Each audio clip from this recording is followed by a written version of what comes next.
Let's go ahead and get started today. The purpose of our time together today is to focus on the essence of yoga philosophy as is described in the Yoga Sutras of Patanjali. And we're going to use as seeds for the theme or the idea the first 3 sutras of the Yoga Sutras of Patanjali, chapter 1. We may get to the 4th because the 4th is also useful to kind of tie it all together. But we want to look at these first sutras because while there are many practices, there are many reasons to practice yoga.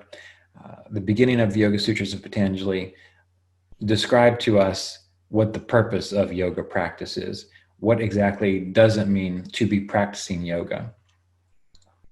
Why are you doing the meditation techniques that you are doing? Why are you practicing service the way you're practicing it? Why are you doing certain breathing exercises? Why are you engaging these 8 limbs of yoga practice? All of this is described at the very beginning of the Yoga Sutras of Patanjali. And the reason that we use the Yoga Sutras of Patanjali, the Yoga Sutras, for a few reasons, are important because, number one, when Paramahansa Yogananda was coming to the United States, as I've been told, he was with his teacher, Swami Sri Yukteswar. And Swami Sri Yukteswar said, if you go now, all doors will be open to you. And then he also said, and as you teach Kriya Yoga, teach it based on the philosophies and the principles and the Yoga Sutras of Patanjali. So that is why this is so important for Kriya Yoga practice. Number 2, the Yoga Sutras, many different types and schools and philosophies, teachers can draw upon the Yoga Sutras because they are universal principles of yoga. So it's specific to the Kriya Yoga process, but it's also universal to yoga as a whole.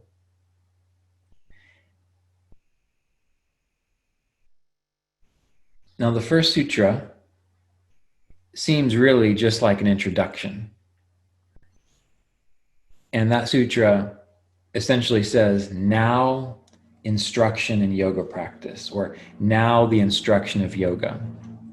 Some people translate that as now instruction in yoga in line with an established tradition, but it's implied that you've already been living life a certain way. You're already part of a tradition, and now you can practice yoga because you are prepared.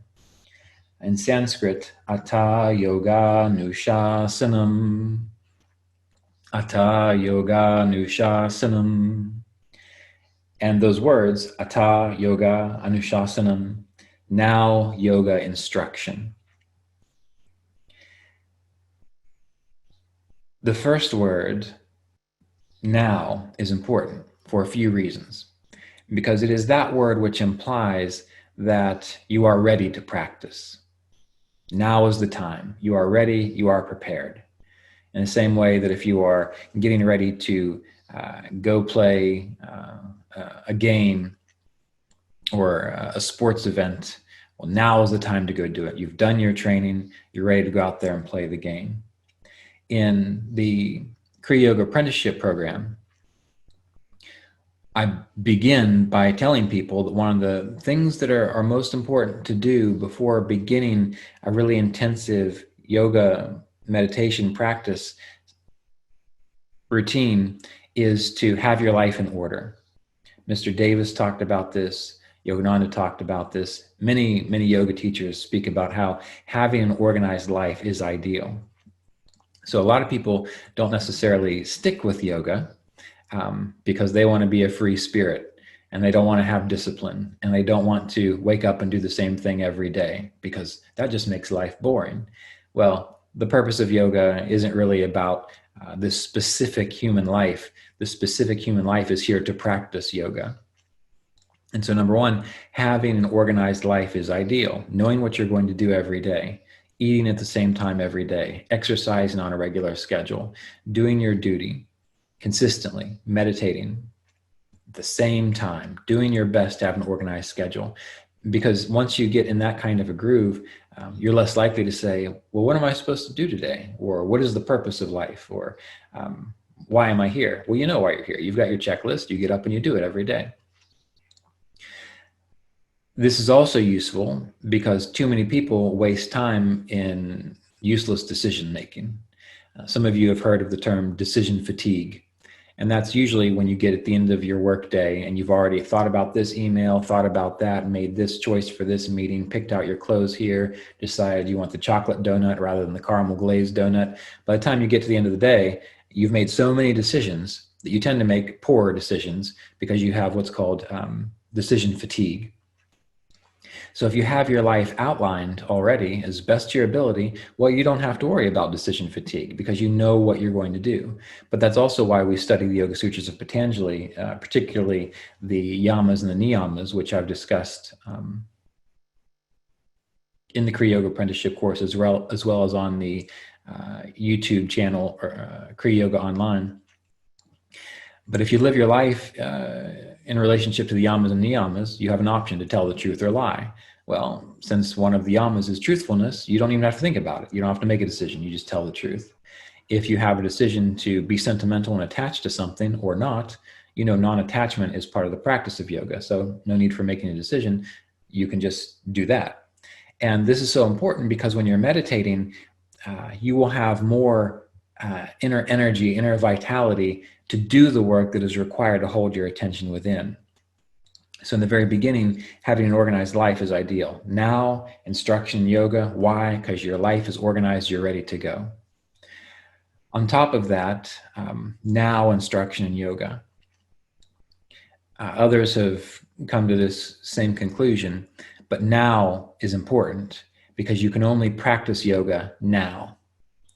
And you need to take some time to think about this because a lot of people, they're always doing something for the future. Certain religions, you do something so you can get into heaven. You do something so you can be enlightened later. But the beauty and the aha moment you'll have with yoga practice one day is you'll recognize, wait a minute, there really isn't anything other than now. And now is when I'm to be doing what the practices of yoga are, which is, as we'll see, being fully present now. And that doesn't mean you choose to be, I will be fully present when everything's going my way and there's happiness everywhere. That's not what it's saying. Yoga is practice now, which means if you're in the midst of despair or a tragedy has happened and sorrow is the appropriate response, well, now is when you practice yoga, which means you are fully present with that sorrow. Now the sun is shining and you're playing badminton with your niece. Now you practice yoga. Now you are present with that joy and with that freedom and with that love. And this is what trips a lot of people up because, again, they're thinking yoga happens when everything is working out my way from the personality perspective. But no, yoga is happening now, which means you are present now in every moment. And this is where, as we get deeper into yoga, we begin to have to understand the yamas and niyamas, things like non-attachment. And this is where, again, people get tripped up because they start to feel a little crazy compared to what they've been before in the normal human condition. Because if you are now, then that means when a tragedy occurs and it's appropriate to be in sorrow and despair, well, you are in it now. But eventually, that won't be appropriate.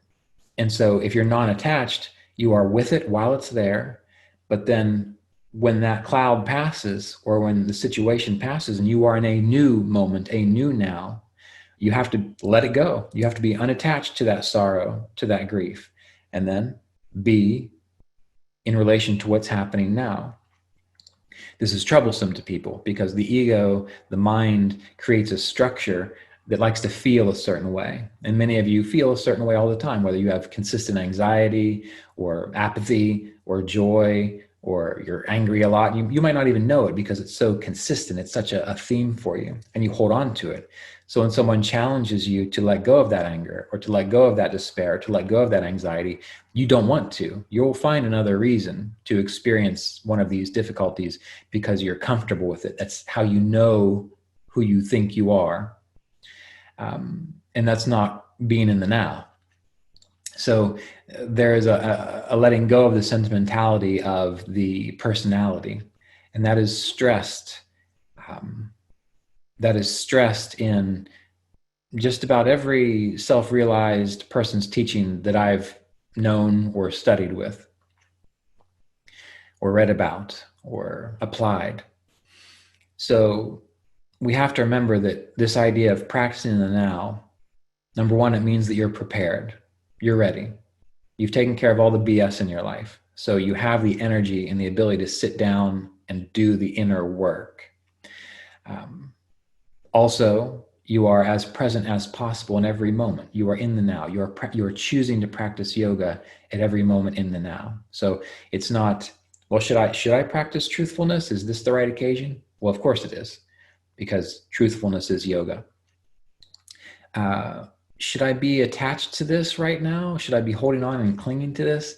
Well, no, you shouldn't, because non-attachment is yoga practice. Should I be possessive of certain things? No, should I be possessive now and not later? Or should I not be possessive now and then come back to it later? No, because yoga practice is non-possessiveness. Is this a good time to be as harmless as possible? Ahimsa.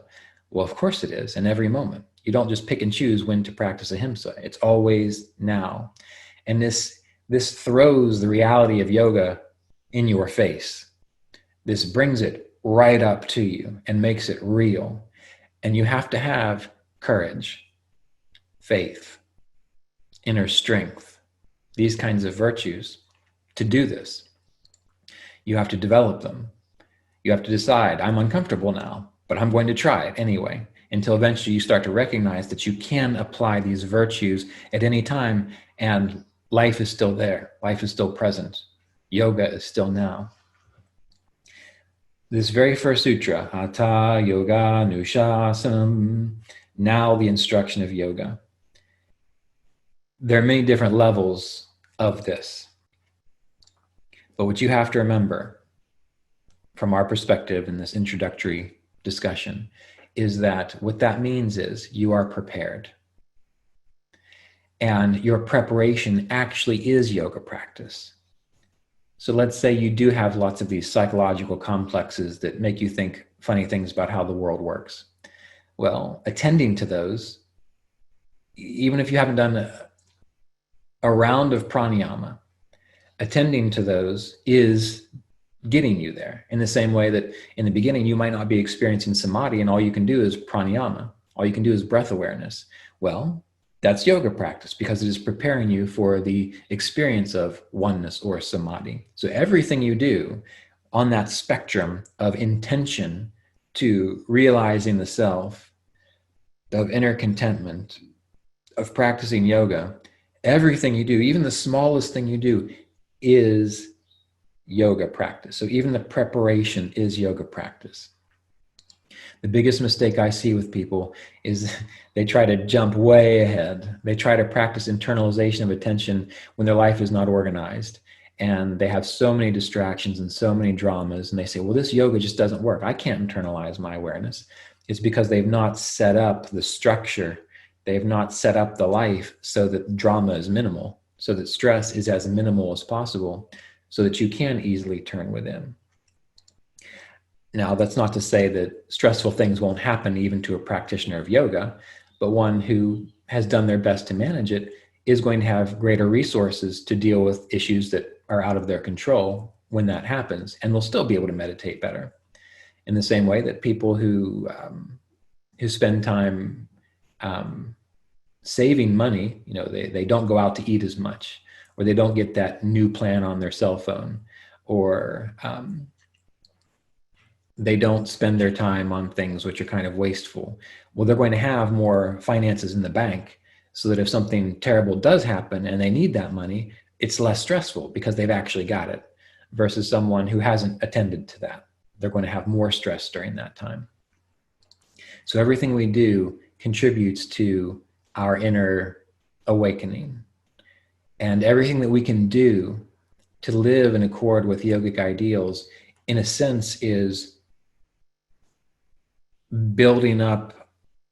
This is just for the sake of teaching.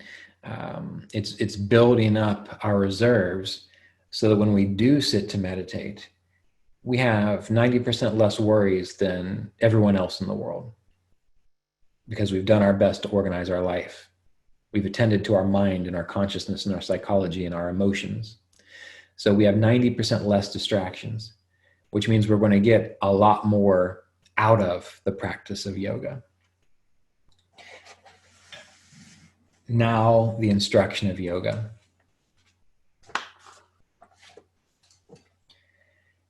In Sutra 2, this is the classic sutra that everyone refers to and reads about and tries to hopefully pay attention to. And there are many different ways of interpreting this. We have to remember that the Sanskrit language, there are a lot of nuances in the words that are used, but it's a very precise language. So let's see if I've got a copy here. Do I? I might not. It'd be great if I did that here. And this might not be the best example because Mr. Davis does tend to be fairly straight on with his interpretations as well. But this is from Mr. Davis's book, The Science of Self-Realization, A Guide to Spiritual Practice in the Kriya Yoga Tradition. And this is a discussion on the Yoga Sutras of Patanjali. So he translates the first sutra, now instruction in yoga, in accord with an established tradition. It begins. And this is so you understand how interesting Sanskrit is. When really that sutra itself has 3 words. Ata, yoga, nushasanam, now yoga instruction. And Mr. Davis's commentary kind of translation is actually very concise compared to what some people use. Now the next sutra, samadhi is experienced when fluctuations and changes in the meditator's awareness are restrained and pacified. So this is the translation. Samadhi is experienced when fluctuations and changes in the meditator's awareness are restrained and pacified. That's the translation. And again, other authors will really take that and expand upon it. So all those words came from yoga, chitta, vritti, nirodha. So yoga, chitta, vritti, nirodha. 4 terms, 4 words. Yoga, clear. Chitta, the field of consciousness, the perceived. Some people call that the mind. Vritti, mental activity, definitions which limit or define. And nirodha, the process of ending. So of these 4 words, yoga, the field of consciousness, mental activity, process of ending. If we were going to be as literal in regards to what that sutra, yoga, chitta, vritti, nirodha, means, it's that. But as I mentioned, Sanskrit requires some understanding of the nuances of words. But the second sutra, what is it saying in its most precise definition? That yoga is the process of ending the changes or fluctuations in the field of consciousness.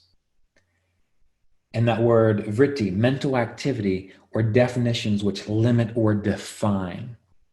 So here we learn that all that we're doing with yoga practice, yoga is ending the defining fluctuations and characteristics in the mind.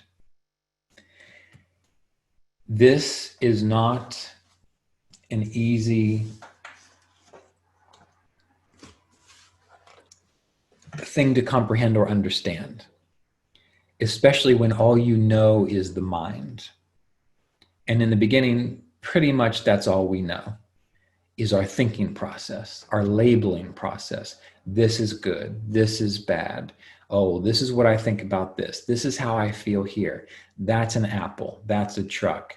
There's a woman, there's a man, there's a light, there's the sun, there's the moon, there's the flowers, there's the grass. Most of us are caught up in this constant defining, limiting, labeling. Why? Because it's safe. Because if you label something, you know what it is. You don't have to think about it anymore. And that's part of the problem with many of the issues with prejudice and so on in our world today. If you don't understand something, just give it a label. That's bad, that's black, that's white, that's good. And now you feel good because you know what box to put it in. But those are boxes and those are limiting. Again and again, not just in the Yoga Sutras of Patanjali, but in many other texts, or at least I don't read that many other texts, but the few that I do read, this idea of ending what's called precepts, or percepts, I suppose, percepts and concepts, ending conceptualization. When we have organized our life so that we can sit down and practice meditation well, ideally, we are learning to abide free of concepts, free of concepts. The moment you sit down and close your eyes, there are no more, you can't say that's the chair, that's the light, that's the wall. Your eyes are closed, that's one step of internalization of awareness. You have cut off quite a lot of the things you would conceptualize in your mind. And what's beautiful about just closing your eyes, many people think that meditation is a lot more than that, and it is. But what's beautiful about closing your eyes, I've played around with some neurofeedback devices, and I've watched the little printouts and things. And now I began doing this many years after I had already been meditating. So I'm not sure how it works for people who haven't been meditating. But what was really beautiful to watch is the moment my eyes closed, a good bit of the neural activity in those graphs went down. I mean, it was almost instantaneous. Just not even practicing the meditation technique, not even trying, just sitting up, breathing, and closing my eyes. That cut off so much external stimuli, which does what? Gives greater energy to the nervous system to process consciousness, to go deeper into clarity of consciousness. So everything that you're doing with yoga practice, in a sense, is training you to let go of attachment to concepts. Training you to let go of attachment to concepts. When you're practicing mantra meditation and you're directing all of your awareness to that phrase, Soham, Hong Sol, the Gayatri mantra, Om Namah Shivaya. When you're giving all of your awareness, your eyes are closed, you're turned within, you're meditating, you're just holding your awareness on that mantra, immediately, the majority of all of the concepts, all of the mental fluctuations cease because you've brought it down just to one point. You've brought it down to one point. And this is where the work of meditation comes in. The work of inner realization comes in with your yoga practice. Because when you start meditating, I don't think this is probably true for most of you, but when you start meditating, there is this sense of, okay, I'm going to do this mantra, and I'm going to experience inner peace. And then you start doing it, and you experience a little bit of peace because you've cut out all the concepts, the distracting things around you to the best of your ability. But then your mind starts kicking in. And though you're trying to hold on to that mantra, Om Namah Shivaya, it's like there's a force trying to pull you. No, you have to think about this problem with your parents. No, you have to think about what's going on with that check. No, you have to think about this health issue that's going on in your life. No, you have to think about what your future is going to be like. No, you have to think about what was going on in that TV show you watched 3 days ago. No, you have to think about that silly drama that your friend keeps trying to pull you into. It's like you bring your awareness to this mantra, and now all of a sudden it feels like there's this external force pulling you up. No, pay attention to that. Pay attention to me. And that's can be disconcerting in the beginning, because the mantra is supposed to just pull you right into deeper awareness, isn't it? Well, no, the mantra is a training tool, a training device. And if you've lived the majority of your life distracted and not having the ability to focus on something, the mantra is going to be hard for you. But it's a training device. It's like saying, by going to the gym, I'm just going to magically get stronger and I'm going to just easily lift greater and greater weights. Well, that's not the reality of it. You go to the gym and you start small and you build up. And of course, you go through periods of soreness in your body, of changes within your body, of not wanting to do it because that's not what your body is used to. But the people who stick to it, they get stronger and then they're fit. The people who stick to the real work of focusing on that mantra or focusing on that type of breath awareness, alternate nostril breathing, Kriya Pranayama, all different kinds of pranayamas, breathing you can do. When you can hold your awareness in it, and every time you start to get distracted, you say, well, this is my opportunity to get stronger. You pull it back to the mantra, you pull it back to the pranayama practice. Well, in time, just like the person who's gone to the gym consistently, whether they wanted to or not, one day you'll find, oh, yeah, I've just been focusing on this mantra at the exclusion of all else for 10 minutes, easy. And you are then more deeply relaxed. You are then refreshed. Why? Because you have quit dispersing all of your attention and energy and awareness and life force and all these useless distractions. And for a little while, you have held it within, and it is, in a sense, rejuvenated itself. Your consciousness has been clarified. And the more people do that over decades, then it becomes easier to do that in everyday life. It becomes easier to just be where you are because you've already trained yourself to just be where you are, to focus on that now. In the beginning, it's with a mantra or breath awareness or inner contemplation or inner imagery. But eventually you get so good at it that you're just there. And that is why, for example, one of Yogananda's most advanced disciples, James Lin, Yogananda said that he became so successful in meditation and yoga practice so quickly because he was already successful in his life. He was a successful business person. And what does that mean? That means he knew how to focus on a job until it was done and letting everything else go. And since he had that skill out in the world, it just translated to the work that he does inward. That's why meditators who do it well are often more successful and, just more successful in life with what they're doing. And so I'm not judging success by money or power, just in what they're doing. Because they can focus on the job until it's done, because they've already learned to do that with their mantra. So there's no magic in it. It's just training your consciousness to, as we saw in the second sutra, Yoga Sutras Vritti Nirodha, by ending the fluctuations in the field of consciousness. And you do that by learning to focus. This comes out more in the Yoga Sutras. And if you want to study the Yoga Sutras more deeply, again, Roy Eugene Davis's book, The Science of Self-Realization, the book I wrote, Kriya Yoga, Continuing the Lineage of Enlightenment. It has a commentary on the Yoga Sutras. At kriyayogaonline.com, there's a 26-hour Yoga Sutras course where we go through the whole thing. So this is just the introduction. But that is the essence, the essentials of what we are doing with yoga. Everything we do which allows us to let go of concepts, let go of these fluctuations, brings us more fully in the present. And sometimes we have to focus on one thing to get good at it. I think meditation is the best way to do it.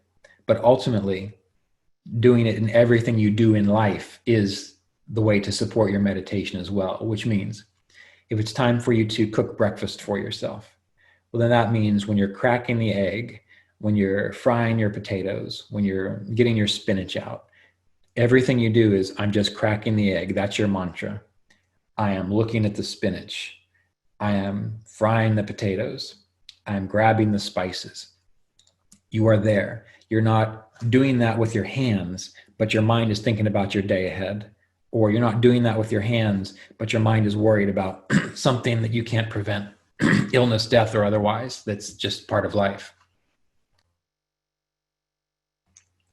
Then that moment of cracking the egg, of frying your potatoes, of getting the spinach out, that is, you are letting go of all these other distractions, fluctuations within the mind, and you are strengthening your ability to be there now on that one thing. And this is how yoga starts, by learning to be on one thing at a time. You have to be able to do that before you can let go of it all and experience freedom from everything. You have to start with focusing on one thing at a time. So everything you do can be part of this practice. And that is why instruction in yoga is now, because you want to do that in every moment. If there's going to be a time when you need to worry about a meeting with a doctor, well then worry about it when you get to the doctor. And how can I do that? You train yourself. There will be a time for worry. There will be a time to just focus on making breakfast. This is the hardest thing that many people face when they're practicing yoga, because it seems almost inhuman. And again, yoga is not about supporting your human experience. The human experience is there to support yoga. This is why those realized beings seem so just different than everyone else, because they know the purpose of life. And Yogananda said that too. He said the purpose of life is much different than what we think it is. It's not about all these things that culture and our society has brought to us. It is about mastering our consciousness, mastering our consciousness. Now, the third sutra. Tada drashtu Swarupe Vastanam. Tada drashtu Swarupe Vastanam. Then the seer abides in its own nature. Then the seer abides in its own nature. So tada, then, drashtu, of the seer, or I. Swarupe, in essence, in my own nature. Avastanam, abidance, remaining. So again, we have, in a sense, kind of four terms. And Mr. Davis, well, he really sticks to the meat of it here. The seer then consciously abides in its own nature. So now instruction in yoga. Here it is. This is your time. And when I've contemplated this, or even remembered trying to work that in, I can remember having a feeling of resistance to it. Or if you've ever played with magnets, and if you flip the magnets around and you try to push them together, there's a certain way that they just repel each other, they repulse each other. And I can remember dwelling upon this and knowing I need to do this in every moment. And then something would come in and it'd almost feel like a force in my chest saying, no, now's not the time. Now you need to think about this. Now you need to do that. And, if you quit worrying, I can distinctly remember being at the end of my college days when I first got into yoga. And I came from mostly Italian family. And I don't know what you know about Italian families. And maybe it's just Italian families that have been in the United States for a generation or two. But they worry about everything. I mean, every time I would drive somewhere and there was a little bit of rain, my grandmother would lose her mind. Oh, be careful, don't kill yourself. I'm thinking, look, it's just raining a little bit. I'm not going to kill myself. If I drove more than 2 hours away, you thought I was flying to the moon and 20 million things could go wrong. And one day I remember sitting out against a column. It was in the morning. It was right after a philosophy class and the sun was shining down. And at the time I smoked, and I was just sitting there smoking a cigarette, and I recognized, wow, my mind is so messed up. Because the way I look at it is, if I'm not worried about something, then something's going to go wrong. And when that dawned on me, I thought, holy moly, that's the way I've been living my life for the last 19 years, as though I have to worry, otherwise something's going to go wrong. And many people live that way. And so as I contemplated the sutra and now instruction in yoga and the fact that yoga had to be practiced now, I recognized I have to let go of that. Right now, I'm just sitting here smoking a cigarette in a beautiful morning. I've had a wonderful philosophy class. I really enjoyed it. The sun's shining in. Sure, my grandparents are going to die one day. Yeah, I'm not going to be this young forever. Who knows how much money I have in the bank to pay my rent, but none of that matters at the moment. So now I'm just going to be where I am. And there's almost this repulsion to doing that. So maybe you find that to be the case too, where right now, I need to be present with what is right here, right now. But there's a repulsion because you think that's not right, because I'll worry about that in the future, being okay now. I'll deal with that in the future after I've done enough pranayamas, after I've studied enough of the Yoga Sutras, after I've cleared up all of my karma. Well, if you're stuck in that loop, you will never come to a point in time where it will be enough. So you have to start doing it now. You have to start accepting that right now is enough. Right now is enough. If it's a beautiful moment, right now, be in that beautiful moment. Don't live in the fear and the anxiety of things that have happened in the past. If it's a beautiful moment now, be in that beautiful moment now. If then later on, you get a call from your debt collector saying, pay your bills, all right, that's the time to worry, and then go get your checkbook out or make a plan about how you're going to get a second job or quit spending as much money on Cheetos. That's the time to do that. So at that point in time, you're not going to think back to that beautiful moment when you're sitting outside, because you don't want to be attached to what's not there anymore. So practicing of yoga really is in every moment being there and practicing yoga. Now, practice yoga. Now, instruction of yoga. What does that mean?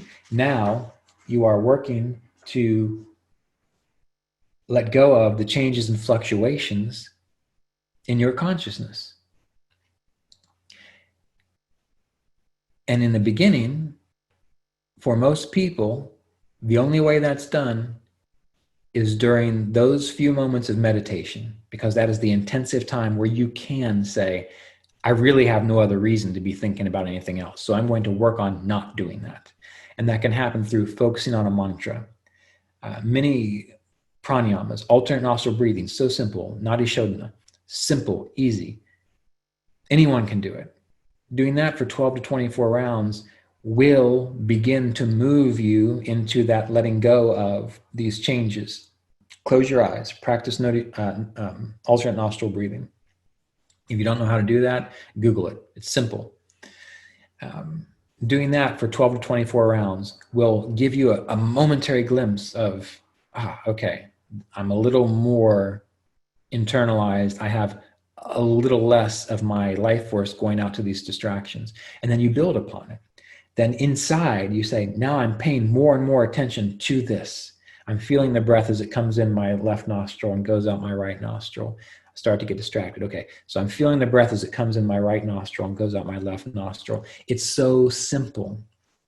In one of the last Patreon question and answer sessions for Patreon /Kriya Yoga or / patreon.com/Kriya Yoga site. Once a month, we have a discussion, a Q&A, a live Q&A for Tier 3 members, the meditation support members. And someone said, sometimes I sit down and I don't even want to do alternate nostril breathing or the pranayama because I just want to be there. Well, the practices are very useful to your mind, body, and nervous system. So why not just be there while you're doing them? Because if you can just be there while you're doing them, well, then later on, no matter what you're doing, you can just be there. So that meditation session, even though you think you just want to close your eyes and zone out, you do the techniques, the practices for a reason, because they give a specific, easy chance to see that while you are doing something, or looks like you're doing something, you can be present. So not only do you want to continue doing your techniques, not just for the sake of how it balances the nervous system and the inner states of your consciousness, but because that is a very simple opportunity to be engaged in a process while releasing attachment to everything else, while letting go of these changes and fluctuations in your consciousness. Because what's that person doing? They're doing alternate nostril breathing. What are they thinking? Well, I can't wait to get done so that I can be fully present. Well, that's a concept. Why not just do alternate nostril breathing and just be fully present? That way, when you're done doing alternate nostril breathing, you will be even deeper into the process of, as Lahiri Mahasaya says, abiding in the after effects of certain techniques. So, to recap, when the changes and fluctuations and definitions are ended, meaning you're letting go of your attention on them, then the seer, which is what you really are, abides in its own true nature. Then the seer abides in its own true nature. And this is something that comes in time. You catch glimpses of it by practicing the techniques, but you also can contemplate, who am I or what am I? And that requires taking time every day to observe the body, the mind, the drama in your life, and asking, okay, well, what is it, or who am I that is aware that this exists, that is aware of these concepts that I have of the body, of the mind, of my preferences, of the drama in my life, or the joy in my life? And you begin to pull back to that witnessing presence, which is pointed to as the I, or the seer. And in time, through the practice of yoga, not just meditation, the full practice of yoga, you begin to recognize that there is an I, there is a seer, there is an awareness which is eternal, which observes the body, observes the mind, observes your relationships, observes your activity. And whether you're doing a certain activity, feeling a certain way, aware of your body or not, it is still present. And through the ending of the changes and definitions and fluctuations in consciousness, you begin to recognize that that is what you are. And so then the more that happens, as time goes on, the less reactive you become to anything. And the less reactive you become, the more peaceful you become. Because let's say, let's take a teenager, for example, who has just been given the car of their dreams. And so they've got wealthy parents, and they've just been given the car of their dreams. They love that car. They're identified with that car. They polish it every day. They make sure the tires are just perfectly inflated. They check the oil all the time. They're making sure that car is running smooth. Now they go to a friend's house, and they just make the turn not quite right, and a tree branch just barely hits the side of the car. Not even a scratch that gets into the paint, just knocks off some of the wax. And they get out and they freak out. Ah, my car, what has happened to my car?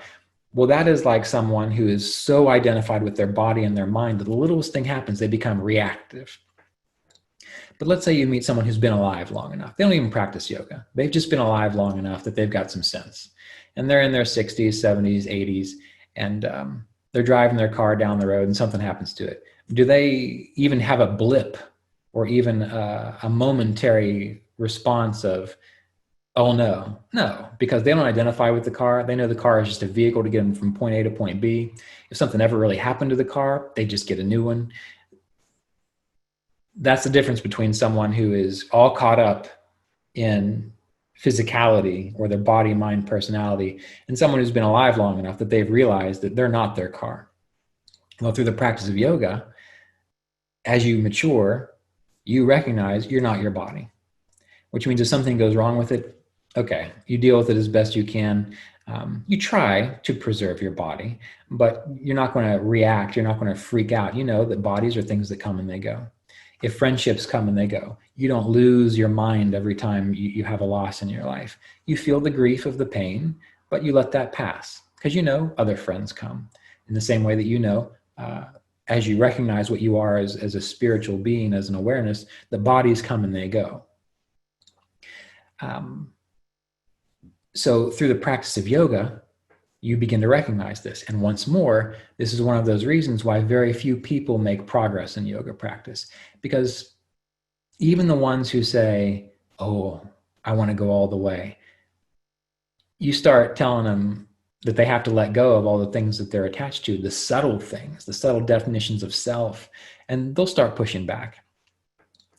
One of the biggest obstacles to self-realization, as Mr. Davis would say over and over and over again, and pretty much every aware, reasonably alert spiritual teacher would say, that the biggest obstacle that we have is identifying with our false sense of self.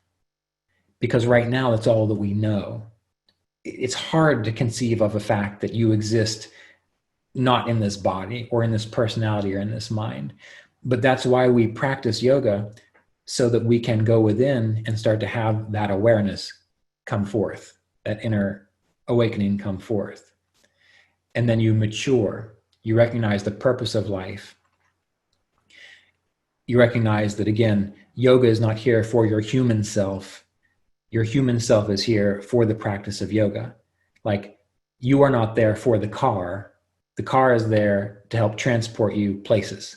That's what this life is about.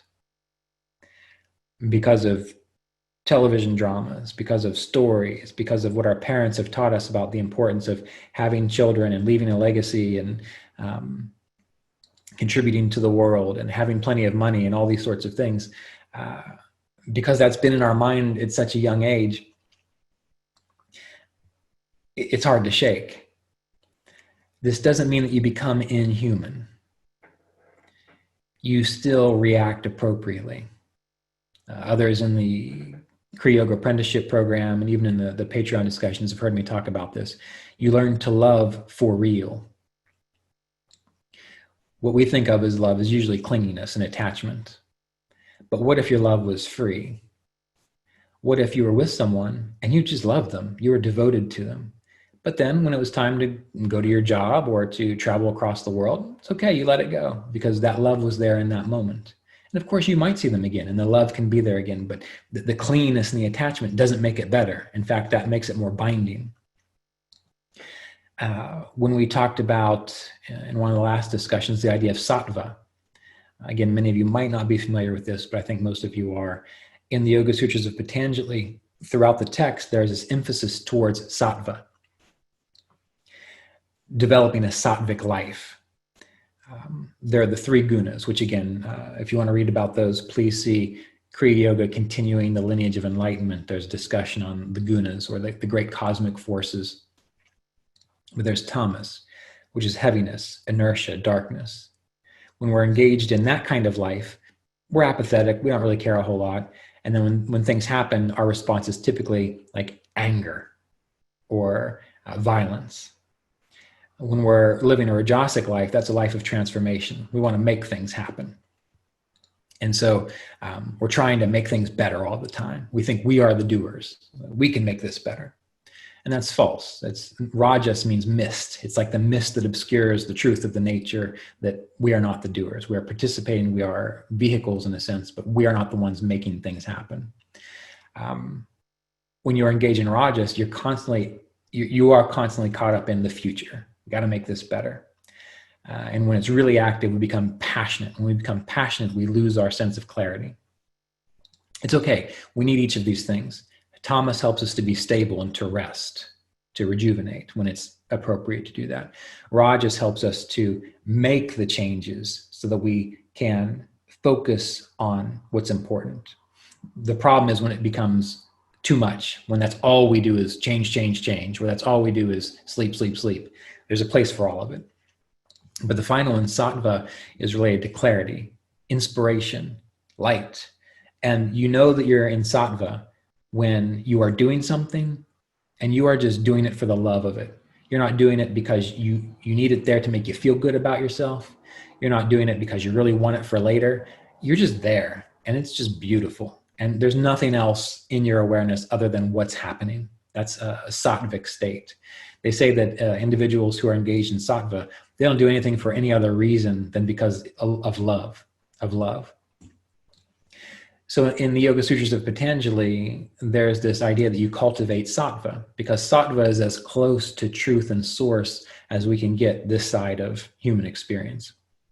But it then goes on to say, but you have to let go of that too. And many people get confused there. Well, I have to let go of that? They think it's like a moral imperative that they practice, they exist in sattva. Well, if you're doing it for morality, you're not doing it for its own sake. But sattva is light, is clarity, is inspiration. That's why when you practice meditation and yoga, they say that in the Bhagavad Gita, the highest form of yoga is just doing it for its own sake. Why are you meditating? For its own sake. Not to make you happier, less anxious, better, because it's the thing to do. Why are you practicing yoga? Why are you practicing truthfulness? Why are you being harmless? Not because you want to be a good person or please someone or feel good about yourself, but because it's the right thing. It's just the thing to do. That's sattva. And you have to let go of it. You don't have to worry about letting go of sattva right now. You have to work on developing sattva. And that's what yoga practice does. Because what happens when sattva is developed, it's like having a healthy, loving relationship without clinginess or attachment or codependence. When you are in a healthy, loving relationship, whether it's a friend, a relative, a lover, a spouse, a child, when you are with that person, you are with them right then and there. You are enjoying your time together. When it's time to part ways, you go do your thing, they go do their thing. Great. You just love the time with them so much that you don't need any more than that. It's perfect. You let it go. It's all about the love of the moment.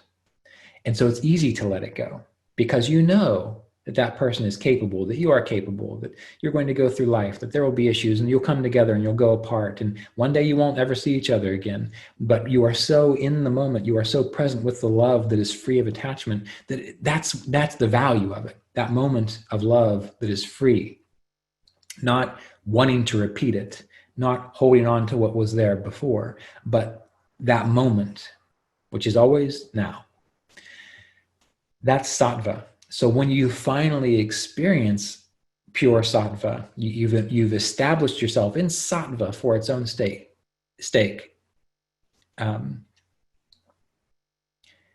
You then, or for its own sake, for its own sake, then you're free. Then it doesn't matter whether you're doing certain things or not, because you're free. You are constantly in that state of love and inspiration. And that is much different than that clingy, think about the future kind of state that most of us are stuck in. So you might not be able to imagine it right now, but through the practice of yoga, that's what it's like. And then you understand what it means that eventually you have to let go of that too, which essentially means that you have to be adaptable. Sometimes you have to engage in tamasic activity. You have to rest. Sometimes you have to engage in rajasic activity. Something needs improved. You improve it.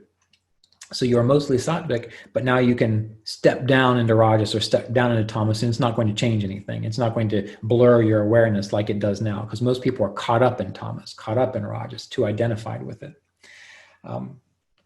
So that comes later. But for those of you who you might have already read or studied the Yoga Sutras and had some issues with, what do you mean I need to let go of sattva too? That's what it's about. So yoga is abiding in the seer's own nature. And we will go on to Sutra number 4 because it kind of ties all of this theme together.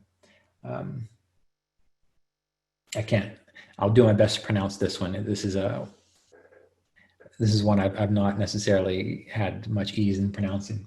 Vritti sarupyam itaratra, which means vritti, definitions, sarupyam, conformity, identification, itaratra, otherwise.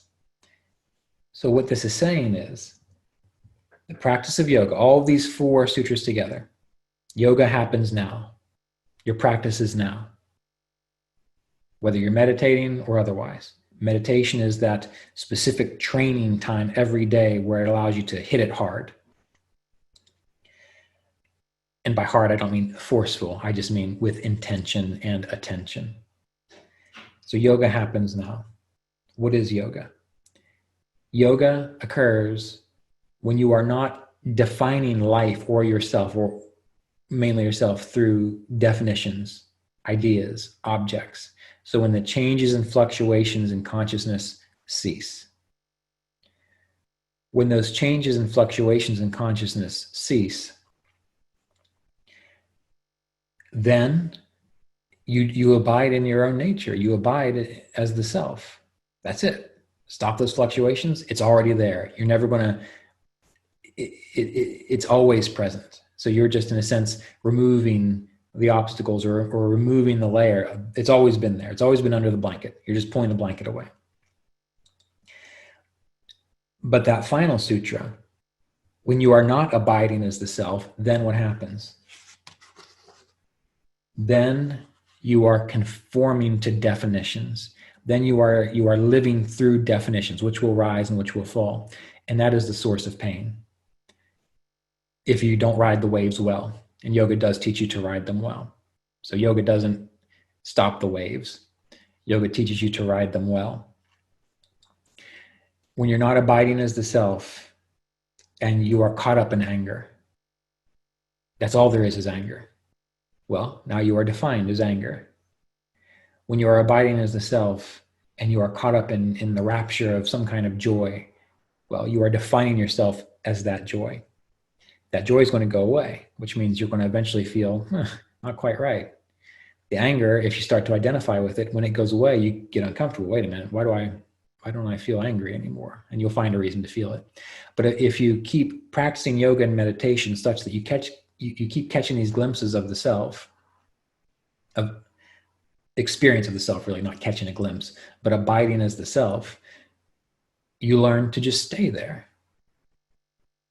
In the same way that as that kid who with the car gets older and older, he starts to say, oh, right, I'm not the car. The car takes me where I need to go. That scratch isn't going to ruin my day. You begin to see what you truly are as the driver, in a sense, in that situation, rather than the vehicle. So the human life you begin to see as the vehicle. And I really wish that I had a way to explain to you what it's like to experience life as a vehicle rather than a thing that you have to make perfect. That just comes through the practice. You start to feel it. It starts to become more apparent to you. And this is why we're practicing yoga. And this is what the first 4 sutras in the Yoga Sutras of Patanjali lay out for us in the practice of yoga and in the practice of Kriya Yoga. And everything after that, everything after those 4 sutras is either further clarifying the understanding of how that's done or how you need to understand it, what the case is in that situation, or practices or how you live your life so that you begin to realize that. So Patanjali lays out, this is what's happening. Yoga happens now when there are no more when you're not defining yourself through anything that can change. You then abide as the self. By staying there, that's yoga. At any other time, you're not practicing. You've lost yourself in definitions. From that point forward, now he starts saying, these are the obstacles. These are the things you have to be aware of. These are the things you have to embody, the way you have to act, be. These are the steps you take, the 8 limbs of yoga. If you do that without attachment, just as duty, because it is the purpose of this human life, then these first 4 sutras become clear to you. So if you've ever been confounded or confused by how it's defined, you figure it out by doing the work, which is described in the Yoga Sutras of Patanjali, the Bhagavad Gita, your local or non-local spiritual teacher who's spent some time doing it, and you learn it for yourself. You recognize the truth of the matter.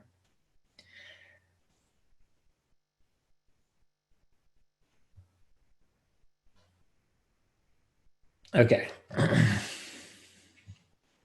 So this is what I wanted to cover for you, so that you can hopefully begin considering ways to engage your process. Now, I wanted to do a bit of a meditation with you, but we haven't really got to any questions. So we'll take the next 15 minutes or so to speak to questions. And what I'd like you to do on your own is go to youtube.com/Kriya Yoga Online, go to the playlists tab, and just pick one of those, the playlist that deals with guided meditations. Pick one of those and meditate on your own with one of those guided meditations, if necessary, once we conclude, to let this sink in. If you already have a solid meditation routine, take a moment to consider, all right, how can I, even now, begin applying just a little bit of what I've learned here to how I'm approaching meditation.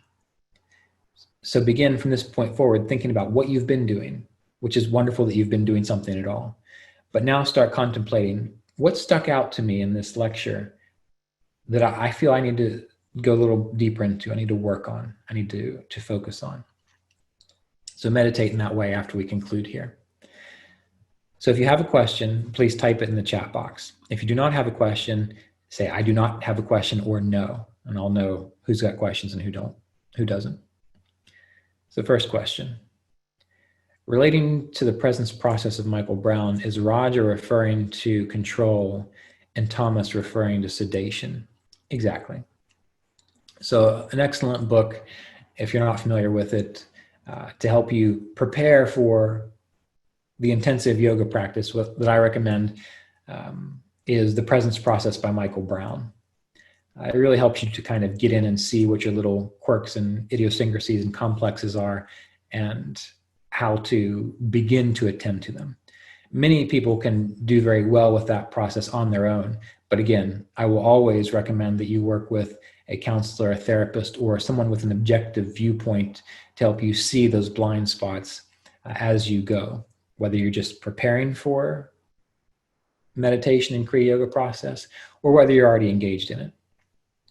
Because as you go, things come up, you change, you need to become aware of things. And it is helpful to have an outside observer or a guide, a professional guide to help you. And one of the reasons in the beginning I don't recommend that you do this with your guru or spiritual teacher is because that's one real easy way to lose your love for your guru or your spiritual teacher, because most of the time they're not trained professionals or psychologists or counselors. They just see a way of doing it and they'll point it out to you bluntly. And it's really easy for people to get chased away from the process because the teacher doesn't want to waste your time. And so if you're attached to something or overly identified with something, he's not going to work you through it so that you come to your own conclusion most of the time. He's going to point it out to you and your ego is going to recoil. And if that happens enough, you're going to say, oh, I don't want to be with this person anymore. They're not teaching me yoga. They're just beating me up. When really they might just be pointing out certain ways that you're overly attached to things which are harmful to you. So if you do that with a counselor, a therapist, or a minister that's objective, that blame can go to them. All right. So no questions so far. But yes, Rajas is control. You see something in life, you want to make it better. Why? Because you want to control it. Tamas, you see something in life, you either want to run away and avoid it or stick your head in the sand and hope it just passes. We need Tamas and we need Rajas because you need to rest. And sometimes you need to make a plan and change things so that you can accomplish a goal which is supportive of your yoga practice.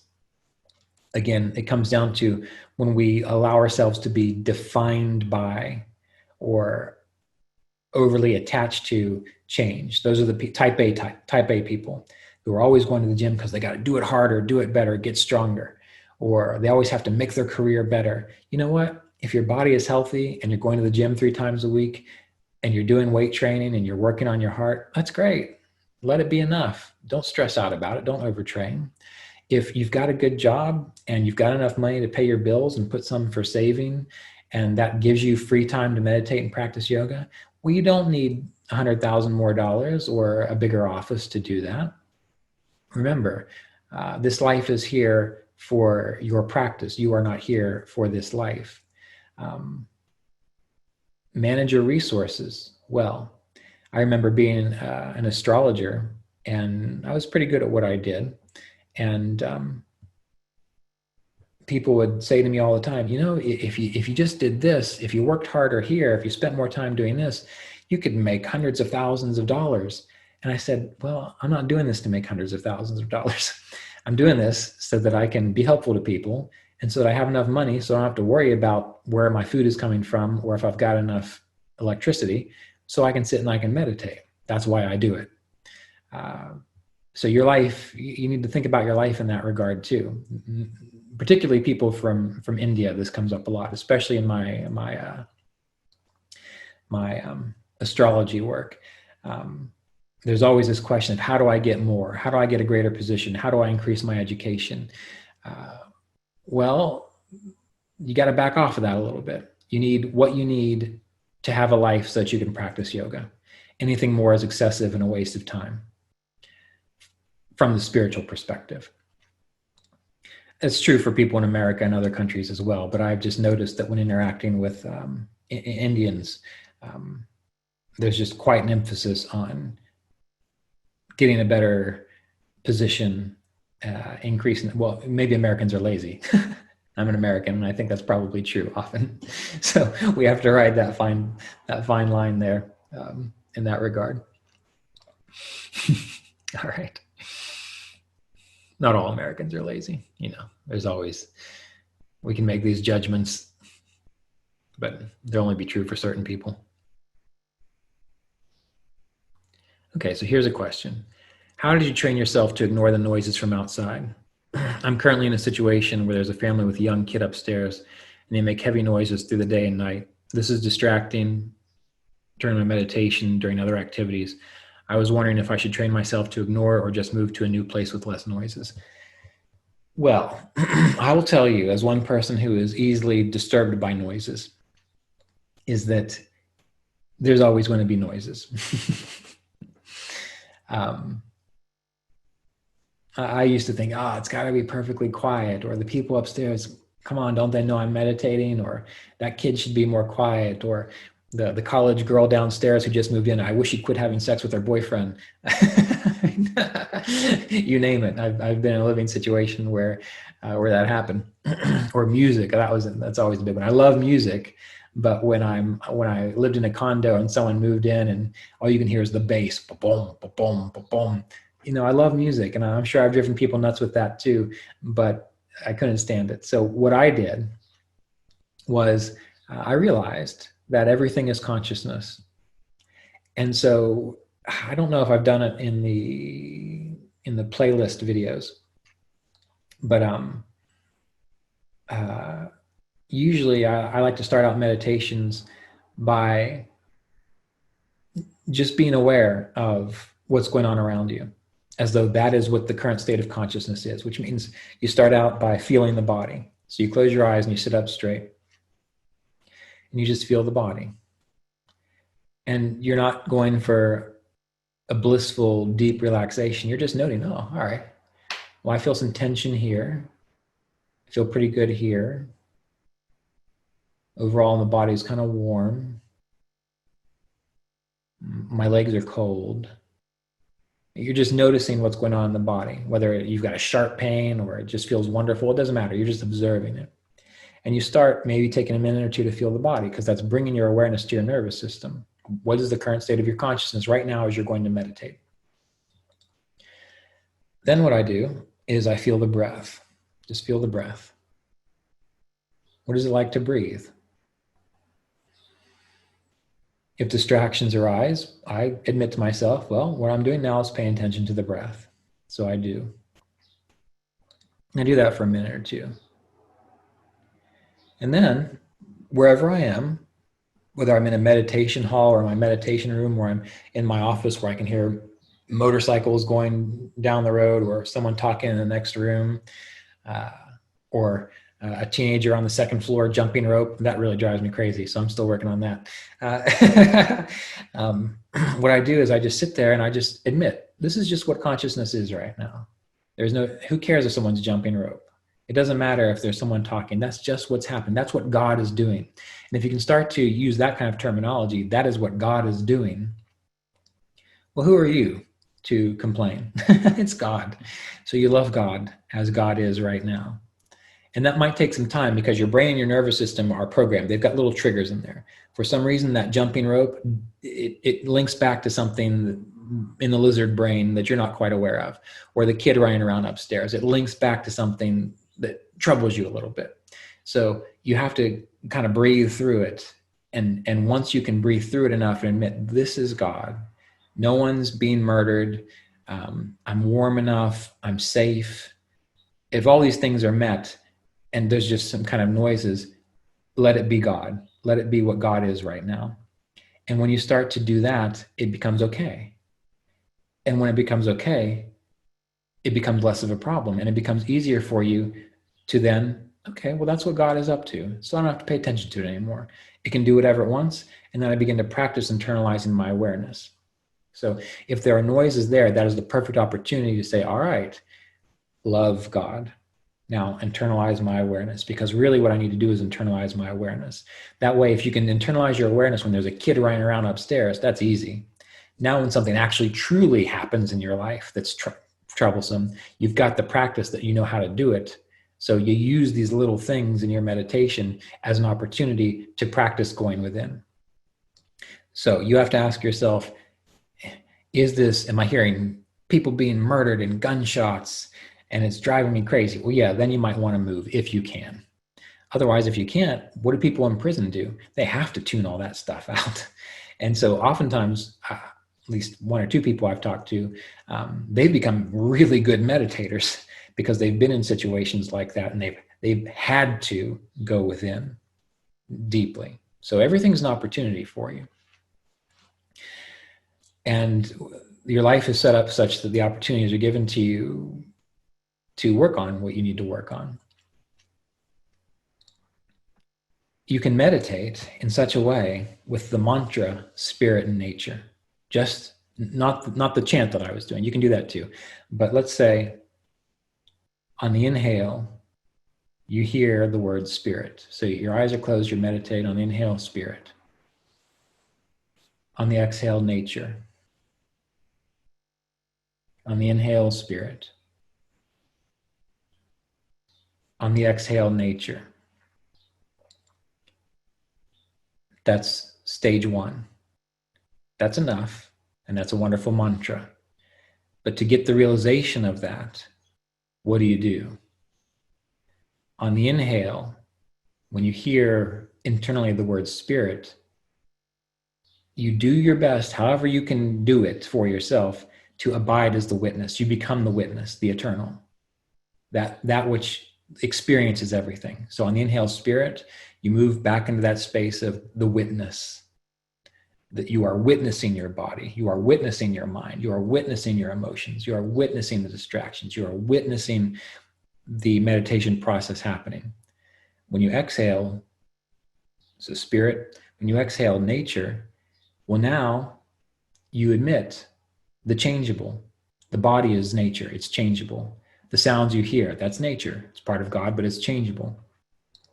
The way you feel is changeable. The images that come into your mind are changeable. They're nature.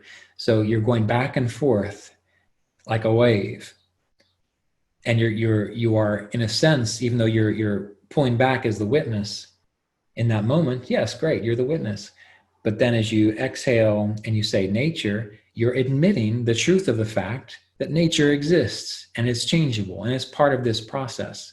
So inhale, you pull back into spirit, into the witness. However you make that real for yourself, and it will evolve over time, but you make that real for yourself. As you exhale nature, your eyes are closed, but now you do consciously hear the birds outside, hear the people next door, feel your feet against the floor, feel the body, see the thoughts in the mind. And in that instant of exhale, nature, you do as much of that as you can in a relaxed state.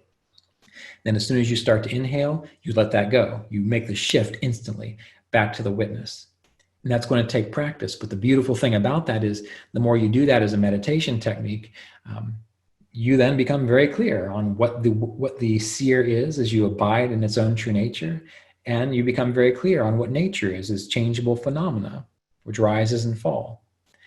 That takes practice, it takes work, and it's something you would do over the course of weeks and months and probably years. And you have to keep it alive, meaning you don't just make it mechanical. You don't just, oh, okay, there's a light, there's a bird. No, nature, the changeable part of God, the bird, the sounds outside. But now it's time to inhale, let it go. The witness, that which is aware of all this, the I that has seen and experienced this. Now you exhale back to nature. Feel the body. Feel your joints. See the thoughts in your mind. Now it's time to inhale back to spirit as the witness that has the capacity to even know that. So the chant spirit nature, you can use that as an intro, but the actual technique itself is just simply spirit on the inhale, nature on the exhale, but engaging in it, not just repeating the words, but being aware of the changeable aspect of the infinite divine. Anything that you see, feel, touch, experience, remember, dream about, and then you pull back in as the witness, that which has seen experiences, which persisted through all of those changes of experience. So I encourage you to give that a shot. Try that. Maybe try including it, say 5 minutes, 10 minutes a day after your meditation practice, and see what happens. And you might want to continue doing it until it becomes so obvious and real to you.